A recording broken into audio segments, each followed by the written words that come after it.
Hey everybody. So let's go work on that Ranger. We're going to remove the adapter and we're going to torque the adapter back down, Loctite it on, make all this assembly permanent here. So let's get something done. But here's the rest of the adapter kit. So this piece will come off, and then this gets replaced by this washer, because that's all it is a washer. And then this piece bolts on. You got to Loctite these on, and you got to also use the torque compound and then torque them down. I put the other adapter piece, put the bearing in the freezer. I put this plate on the furnace, that's why I don't hold it, so it's like really hot. But I put that bearing in there. I just hammered it in.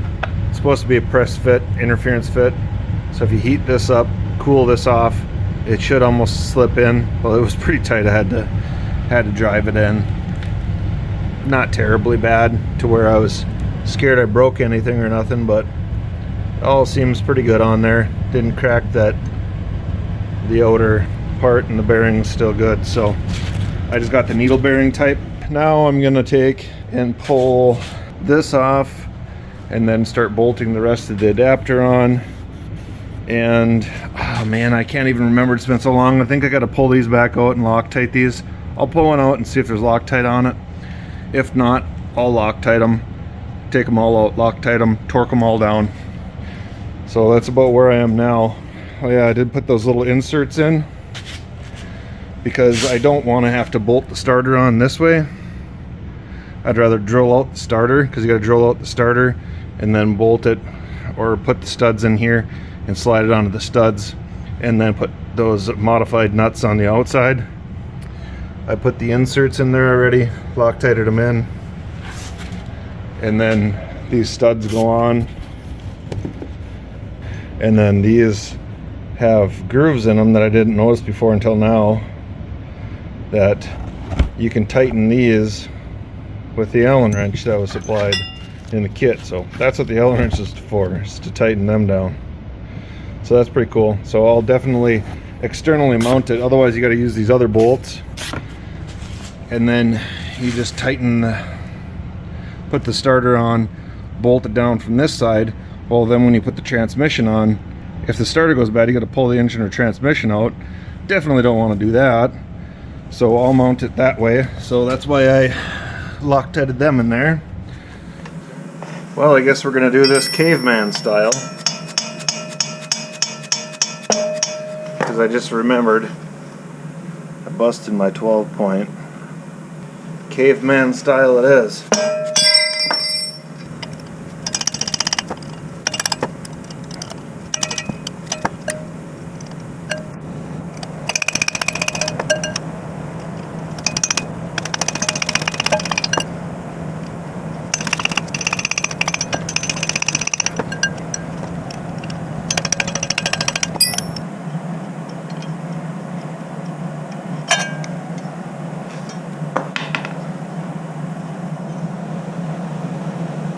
This flex piece is what bolts to the torque converter, and it just kind of floats freely in here, which is kind of strange.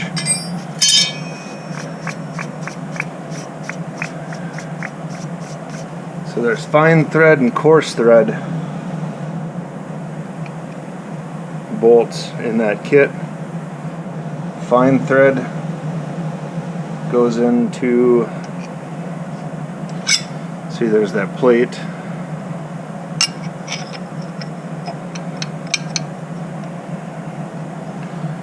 There's that, and this will go on there. I'm guessing this is for indexing it, that little hole right there. So it's going to go on like that.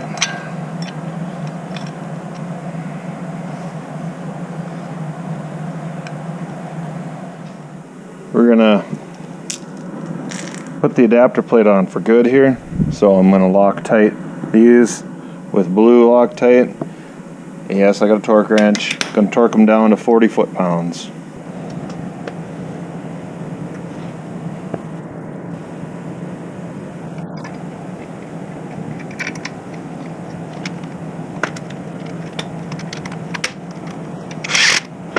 Just threading them in with the impact, super light.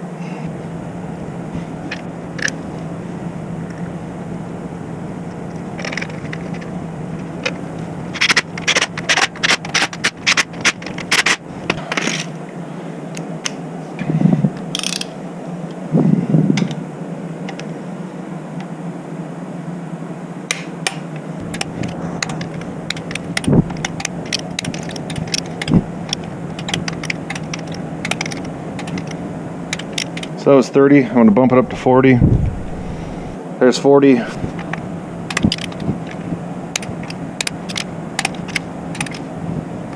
Okay, and then I'm going to go around starting from the first one from the starter and just click them to make sure, just to double check on them. Okay, those are all torqued down. Now we'll work on putting the flywheel adapter in place.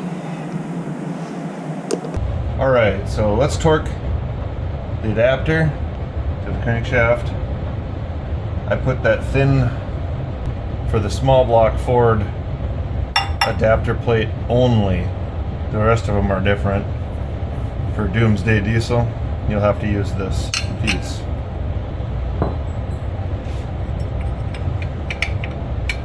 So that seat's on there. Index is off that little hole. You can see there's the index hole right here. So you put that on. I'm just putting one in to hold it so it doesn't fall off there, because this barely fits onto that enough that it lines up, but not enough to hold itself on.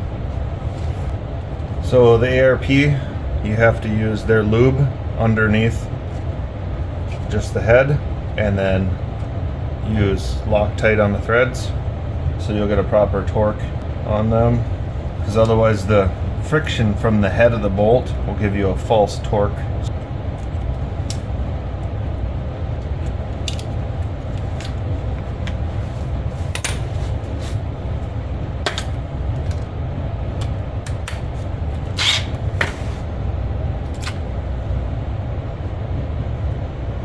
I'll just squeeze some of this. It's kind of cold in here. Squeeze some of the lube out on the bottom side of the head. As long as you don't get it on the threads, so that your Loctite will have all the chance to set up properly. And you'll just take and the torque specs for these are 70 for the inner ones, 85 for the adapter that goes on to the crankshaft adapter, the second piece of the adapter. So let's put some blue Loctite on them.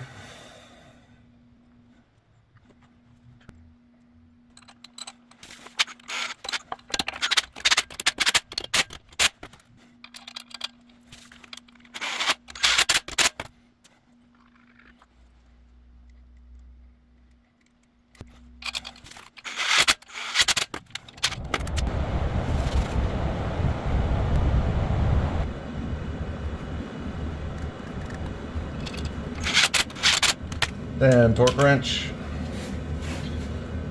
We're gonna step it. First step we'll do 40. And hold it. Do a star pattern when you're torquing them.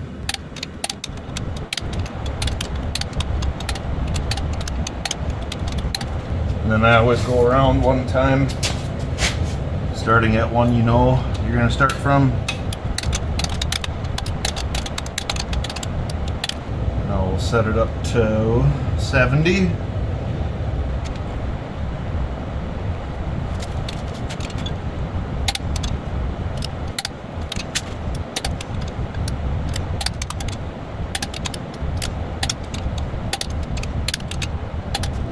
Then just like before, go around and make sure you didn't miss any. Start from above the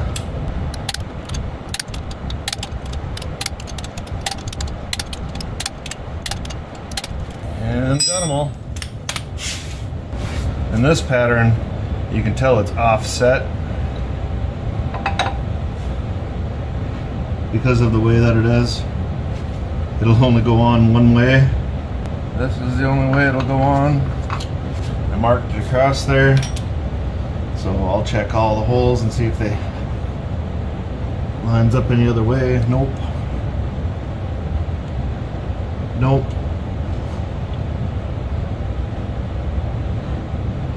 Well, that one does. That one lines up all the way around. That one does not. That one does not. And that one does. So 180 off, I believe, lines up as well. Yep. So 180 off. So it only lined up two ways. Alright, now I'm going to take and do the same thing. Put some ARP lube under the heads. Blue Loctite on it, medium strength. And I'm going to torque these to 85. I'll go 40 and then 85. Put the ARP assembly lube under the head. Make sure you get it evenly applied all the way around.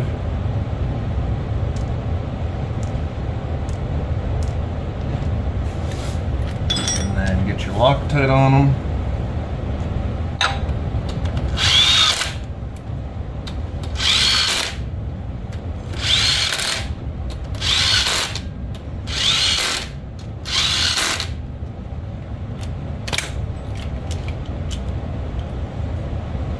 Got the torque wrench set at 40, and then we'll go up to 80, 85 in a star pattern. Check them.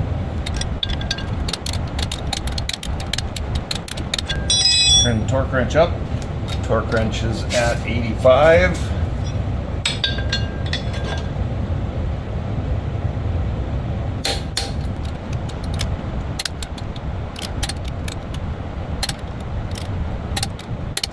Around to check them.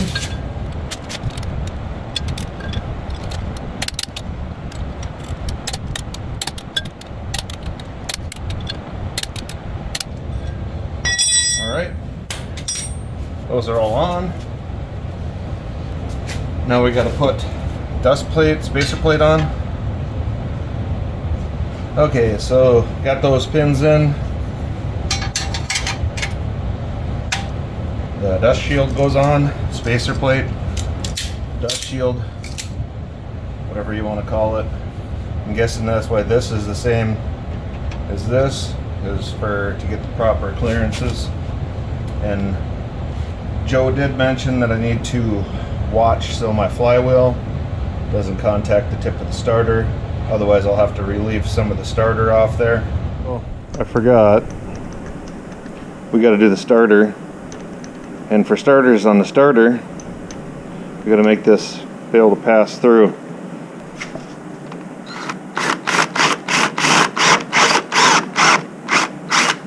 Should probably grab a longer bit so I'm not hitting the chuck there.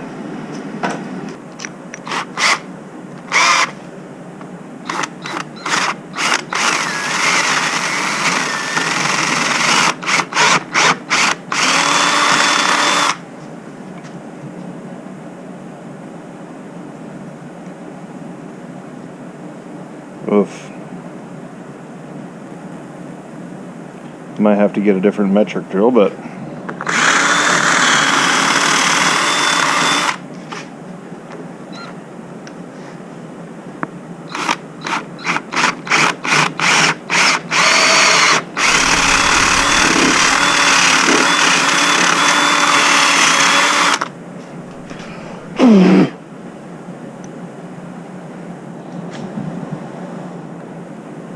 Oof.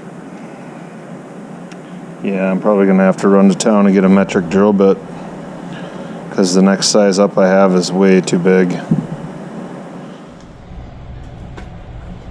Alright, I just got back from town. Had to go with the right size drill bit. So then you gotta drill the holes out.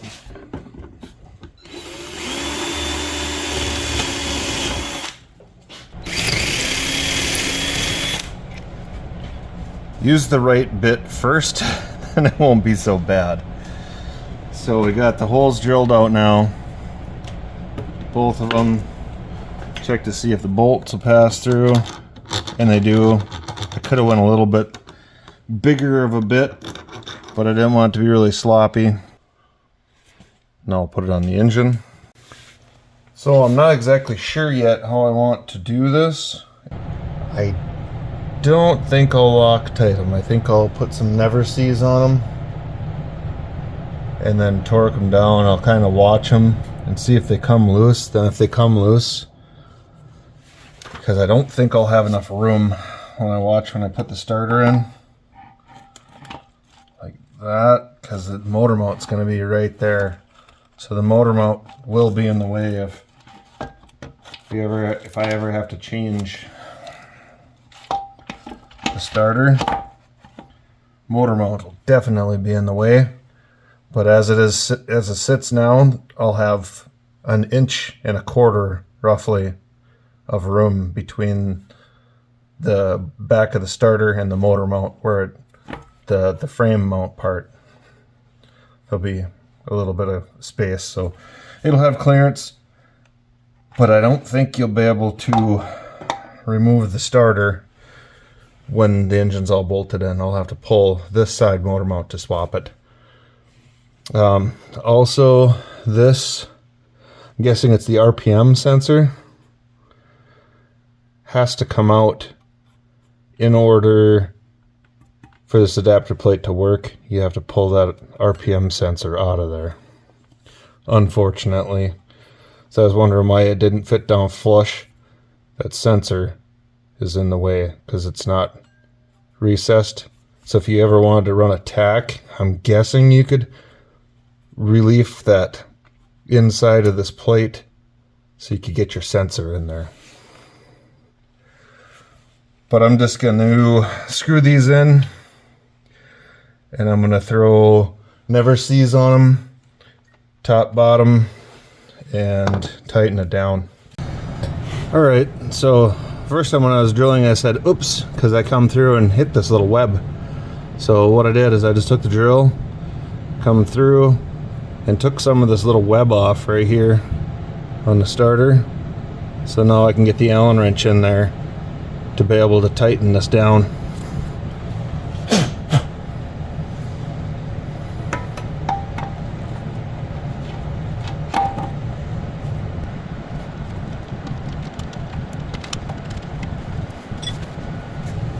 Got to leave the bottom one loose. So there's almost no room to get this top one on there.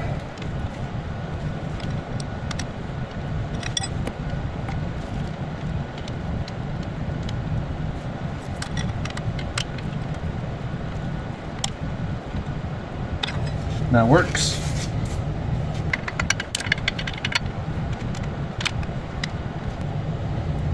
Get the wrench in a position. I can get a wrench over the top of it.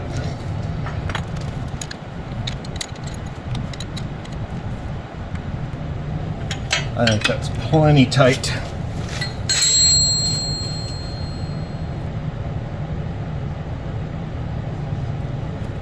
I'm more than happy with that. So we'll throw the flywheel on here now and see what it looks like. So basically right now, as this thing sits, this is the identical to the back small block Fords. All of the 80s small blocks, 351, 302, 306, they all use this pattern. As far as I know, all the 70s, 80s, 306, 302, 351, this is identical to that.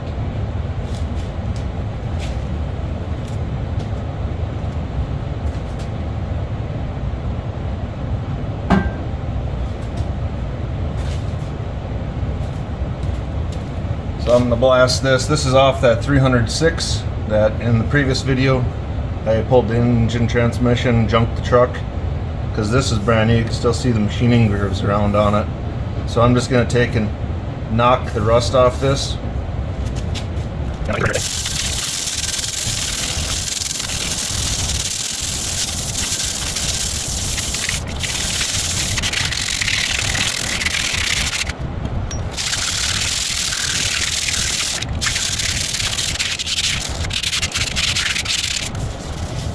The biggest part is make sure your contact surfaces are clean.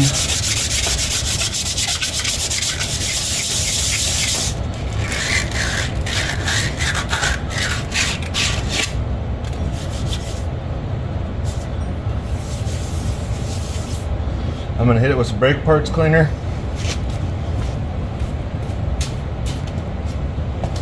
And just like I said, basically brand new. So I just put it on that truck maybe the year before, drove it for 1 year.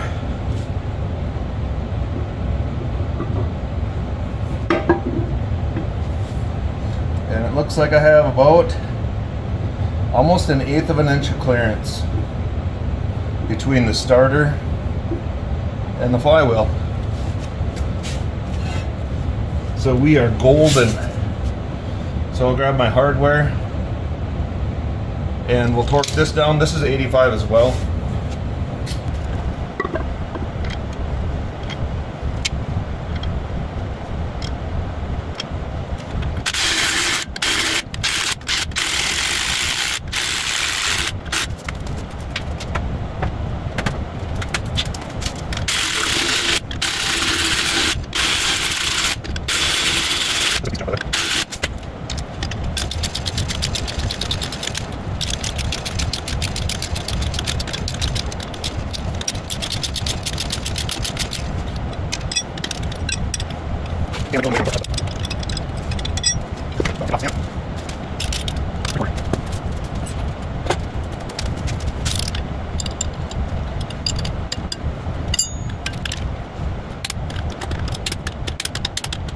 E5.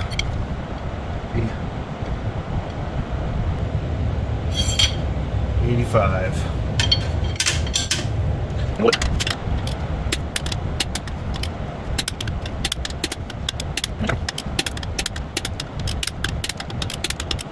Now we'll put the pressure plate on and the clutch, obviously. It's still so new. You can still see the writing on it. Flywheel side. And this is the big guy. What is this one? You can put, Ford runs a bunch of different sized pressure plates and clutches, but you can see how they have multiple holes. You can run just about any one of the clutches on any one of the flywheels as long as their bolt pattern will match up. So this one is, so this is the big clutch. This is actually 11-inch clutch. I thought it was a 10. So you can run an 11-inch clutch. This is the big guy. That's what I had on the 306. 11-inch. So just make sure it says flywheel side to the flywheel. Get one of your bolts ready. Put your tool in.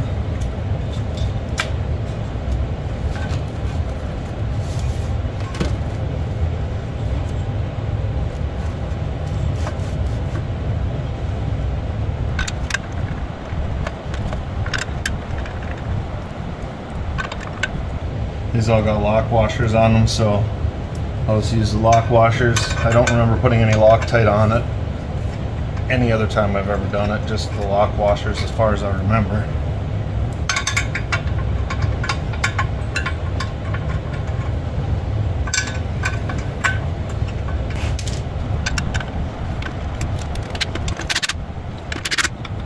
Make sure your tool stays loose in there.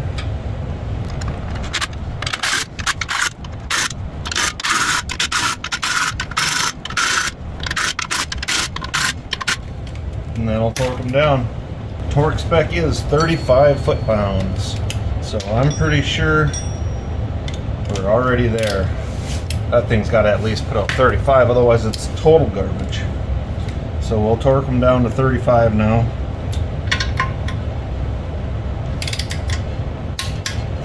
Yep, that thing's total garbage. Won't even torque them to 35.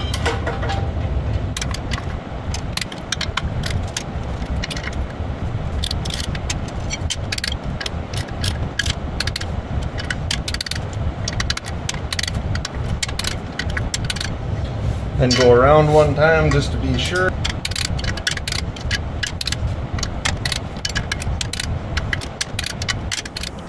Before I forget, before I get on to cleaning the bell housing and everything and put the slave cylinder on there, I gotta get that kickout sealed and oil in it before I forget.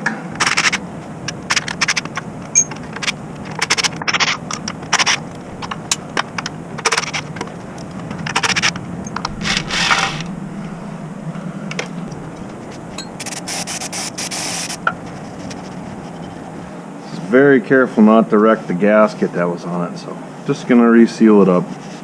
Gasket's still on there, but I like to throw some ultra black on it anyway. So I'll smear some ultra black on this thing and tighten her back down. Then I can put oil in it, so I don't have to worry about firing it up dry. That would not be a good day. Very bad day. Furnace has been running for I don't know how many hours, all morning. And it's, what do we got? 42 degrees in here.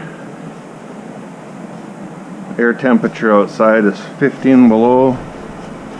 The wind chill is 35 below. So, get some ultra black on that.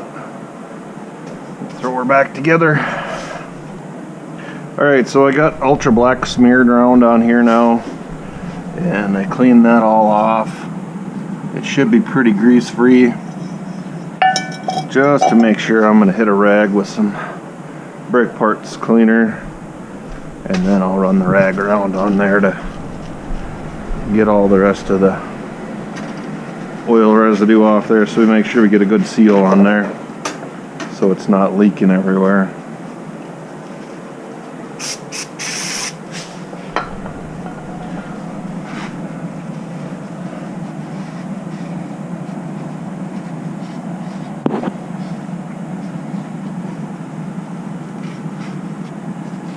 Make sure you don't drop anything inside of the engine. That would be a bad day.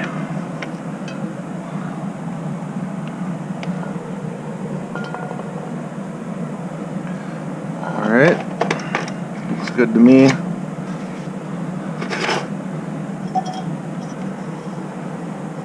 Cover back on there.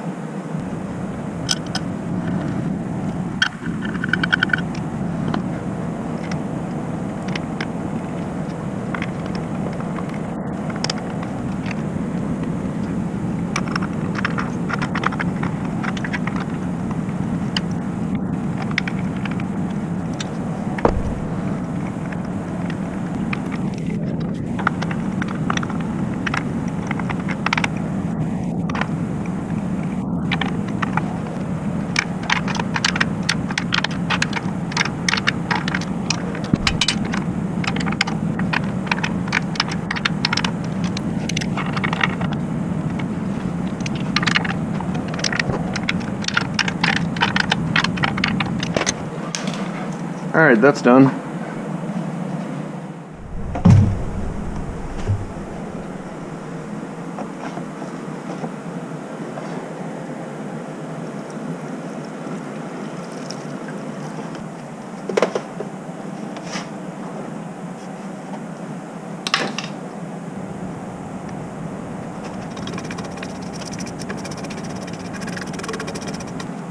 Oh, look at that stuff. It's just gross.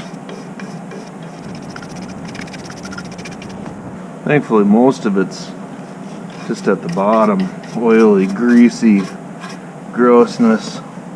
Huh. I didn't even know I had a broke off stud in there. I'll have to get that out of there. Got another one right there. Huh. Didn't even know. I'll either have to... Yeah, I think that kit actually... Yeah, there's a hole for it right there too. So I'll have to get that one out of there.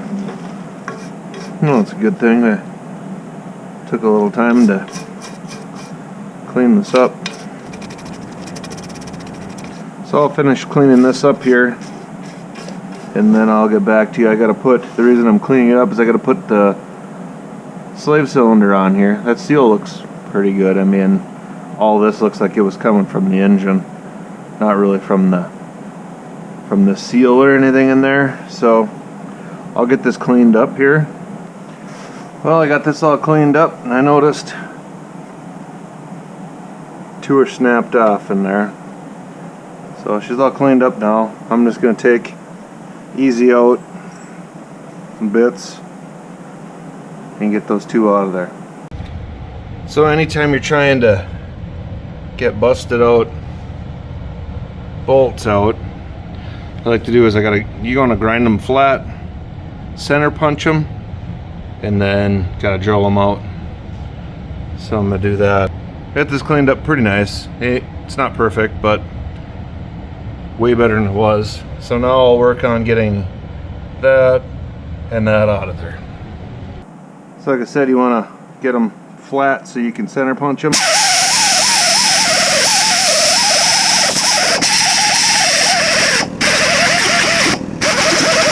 So I'll center punch these 2 and drill them and see if I can get them out with the easy out.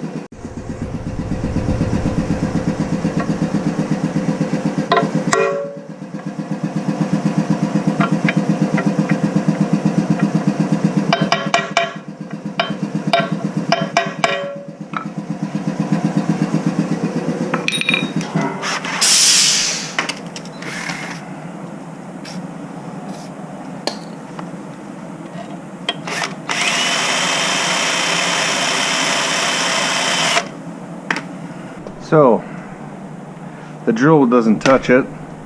Obviously they're hardened bolts. So plan B, I'm going to weld a washer on because it's easier to get in there and weld when you're not trying to weld through the hole.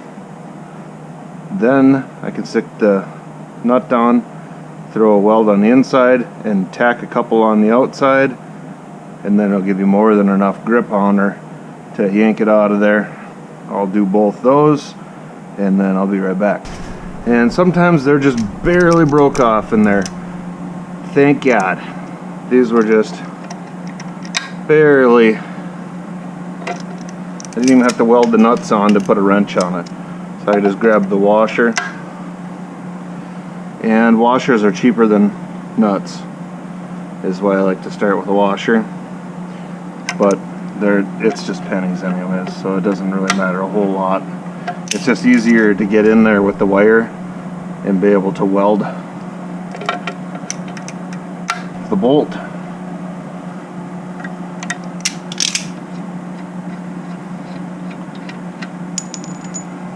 Hot.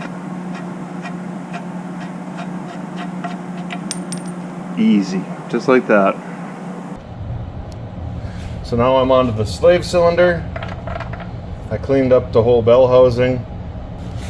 I'm not used to this new style one, so hopefully it works.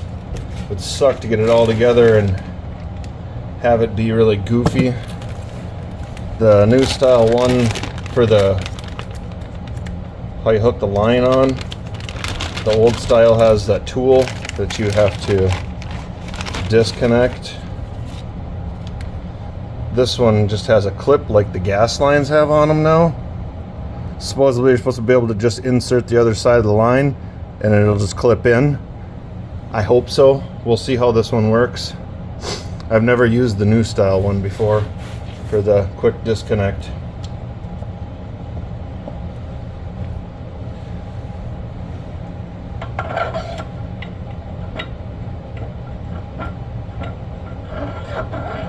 Well, for starters, it doesn't really go on there.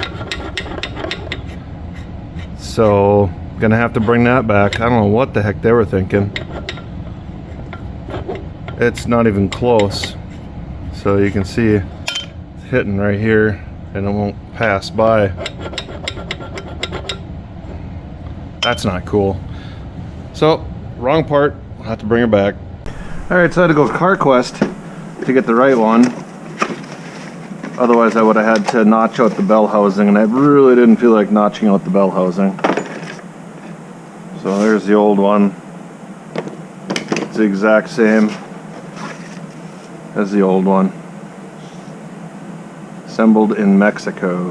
The other one says made in USA. But important thing is the bearing turns. So let's throw this on, and then we can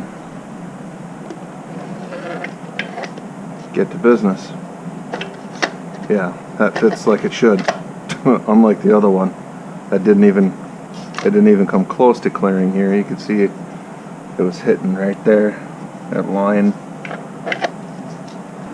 Plenty good. Just put some blue Loctite on it. And you don't need to kill these. I don't know the torque spec, but I'm guessing it's about probably 25-ish or so, just for the size of the bolt. So don't kill them. Let's get them snug.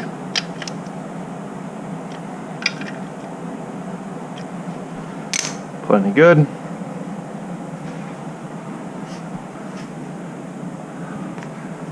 And now we're ready to go.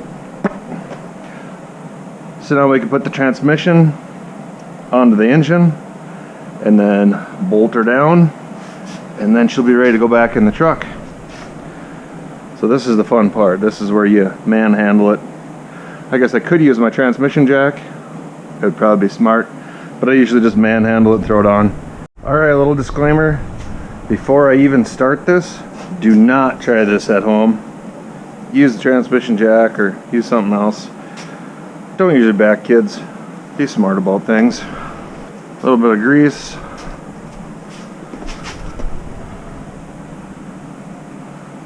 Make sure you have your hardware close by, because when you're holding it up, like this number, you don't want to be searching for bolts. Nuts are down here. Bolts are up here. Just put it on. Your pins are gonna line up there and there, and hopefully it's not too big of a struggle.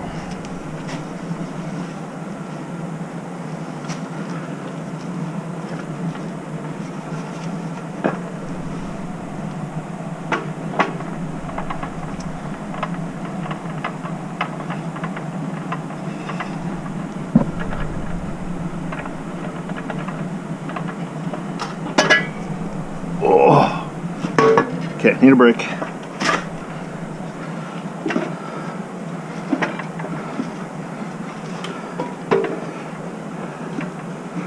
Big thing is you want to be careful you don't bend the clutch fingers here. Whew, this ZF5 is way heavier than that Mazda transmission.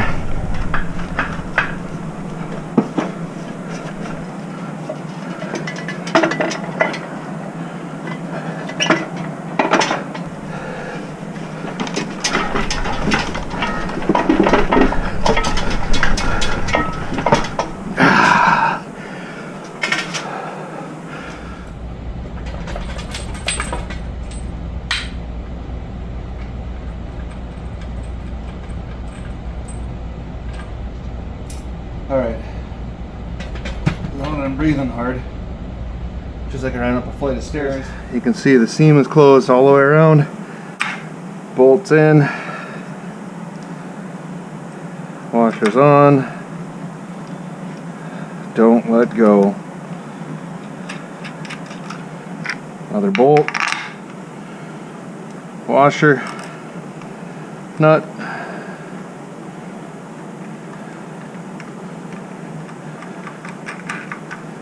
And we are golden. All right, that makes me happy. And put these other ones in.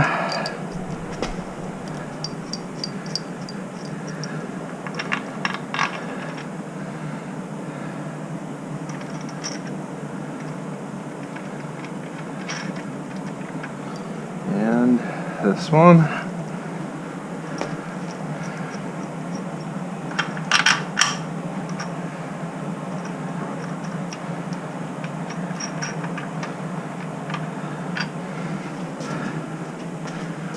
And then we'll tighten those down.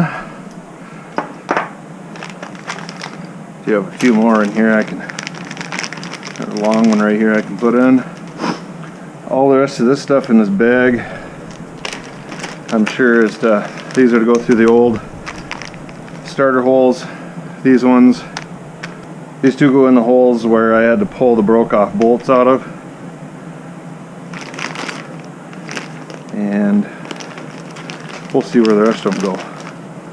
There's one left over after that. I'm sure bolts in there somewhere.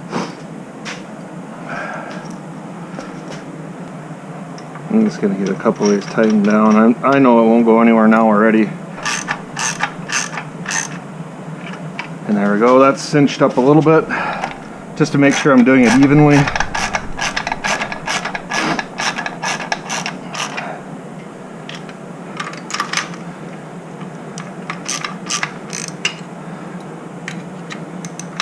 These are already nylock, so I'm not putting anything on them for Loctite or anything.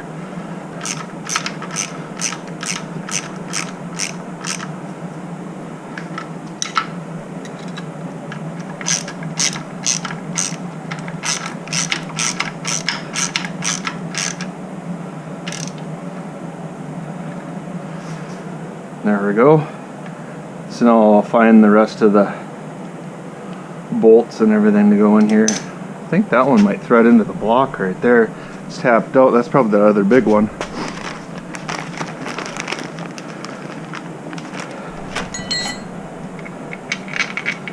Nope. Not that one. It is threaded in there though. It is longer than these.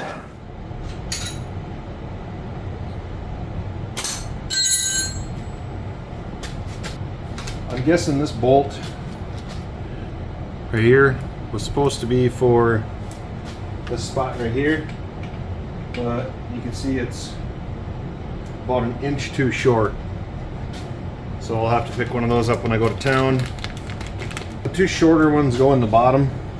I'm gonna have to pick up another one like this to go in the starter hole, the old starter hole. So that needs two of them. Probably gonna have to be ½ inch longer, so I'll grab two of those. This needs to be an inch longer, and I only need one of these. So I'll pick that up when I head to town. Alright, so I got all the hardware in. It's all bolted in now. I got clutch, pressure plate, throw bearing, everything all mounted. Everything all torqued down. Everything all tightened up. Transmission thrown on.